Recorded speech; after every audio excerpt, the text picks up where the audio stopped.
अब चुनाव आइरहेछ, चुनाव आउनलाई धेरै छैन, माघ महिना लागिसक्यो, फागुन छुन लागिसक्यो। अब पुरानो पार्टीहरूले चुनाव जित्नु छ भने चाहिँ ट्याक्क लाएर धेरै चाहिँदैन, 10वटा हाततिर अरू चिजहरू पेट्रोल सेट्रोल व्यवस्था गर्दै गऱ्यो हुन्छ। चुनाव जित्ने 100% पुरानो पार्टीले हो, अरूले सोच्नै पर्दैन। यो क्राइटेरिया पुरा भयो भने चाहिँ निर्धक्क जित्ने हो। जति राम्रो डोनेसन गर्यो त्यति राम्रो भोट पाउने चान्स हुन्छ है।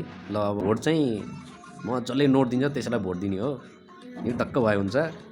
तर गाँठ चाहिँ ठिक पारेर राख्नु पऱ्यो है त, एकदम गाँठ चाहिँ चाहिन्छ होइन। पछि फेरि महँगी बढाउनु पऱ्यो, सबै कुरा गर्नु पऱ्यो नि त, त्यताबाट उठाउने नि, म्यानेज गर्ने।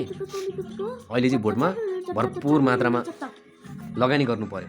अहिले आएको नयाँ इनर्जीहरूले पाउलान्, छुट्टै कुरो छ। मेरो भोट चाहिँ 100% पुरानो पार्टीलाई हो, भर पर्दा हुन्छ।